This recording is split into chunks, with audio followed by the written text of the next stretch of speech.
বাংলার আওয়াজ। নমস্কার, আদাব, সালাম। আমি নকিবুল ইসলাম, আপনারা দেখছেন বাংলার আওয়াজ। অনেক হলো বন্যা, অনেক হলো ত্রাণ, চলুন এবার পুজোয় ফেরা যাক। রাজ্যের মুখ্যমন্ত্রী ঢাক বাজিয়ে শুভারম্ভ করলেন দুর্গাপূজা।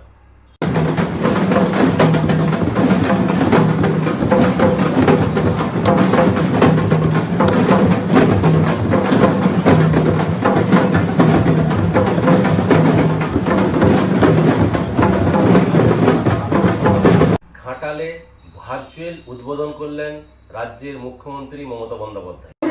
আমি ঘাটাল দিয়ে শুরু করছি। ঘাটালটা তো পুরোটা জলে ডুবে আছে, আমরা নিজেরাই গিয়ে দেখে এসছি। আপনারা এত প্রাণঘাসীর মধ্যেও যে পুজো করতে উদ্যোগ নিয়েছেন উদ্যোক্তারা, স্থানীয় মানুষের মুখে হাসি ফোটাবার জন্য, তাদের আমি অসংখ্য ধন্যবাদ জানাচ্ছি। পুজোয় ফেরা যাক। কারোর বাড়িতে যদি পুজোর 10 দিন কি 15 দিন আগে কেউ মারা যায়, তা বলে কি তার বাড়ির লোক এই দুর্গা পুজো উৎসব মানাবে না? এটা কিভাবে হতে পারে? পশ্চিমবাংলাতে দুর্গা পূজা সব থেকে বড় পূজা। বিভিন্ন ঠাকুরের মধ্যে দুর্গাকে একটা অন্য জায়গায় পশ্চিমবাংলার মানুষ দেখে, ভক্তি করে, ভালোবাসে।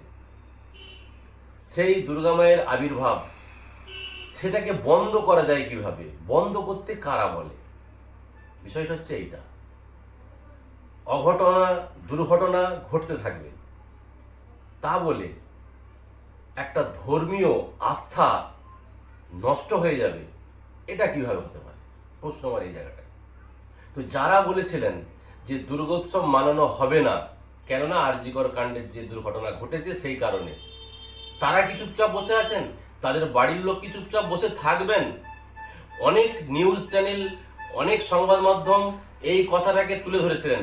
এখন আমরা দেখছি সেই সংবাদ মাধ্যম, সেই নিউজ চ্যানেলগুলি দুর্গাপুজোর অ্যাড দিচ্ছে। কেন? আপনি যদি দুর্গাপুজোর উৎসবকে নিয়ে আন্দোলন করবেন, তাহলে আপনি অ্যাডটা কেন দিবেন আপনার চ্যানেলে? এটা আমার একটা প্রশ্ন। তার মানে কি পুরোটাই রাজনীতি? যেভাবে হোক রাজ্যের মুখ্যমন্ত্রীকে ছোট করতে হবে, যেভাবে হোক বাংলার যে একটা অর্থনীতিটাকে নষ্ট করতে হবে। আগের বছর 60,000 কোটি টাকার টার্ন ওভার হয়েছিল দুর্গাপুজো উৎসবে। এবছর কি সেই 60,000 কোটিটা বাড়বে না কমবে? যদি এভাবেই সকলে মন্তব্য করেন, এভাবেই এই দুর্গাপুজোটাকে ছোট করে করার চেষ্টা করেন, তাহলে কিন্তু রাজ্যের একটা অর্থনীতিটা খারাপ দিকে যাবে। আজকে আমার বিষয়বস্তু ছিল এটাই, যে রাজ্যের মুখ্যমন্ত্রী যে কথাটি বলেছেন যে পুজোয় ফেরা যাক, সেটা কি ভুল বলেছিলেন? ওনার কি কথাটার মধ্যে কিছু ভুল ছিল?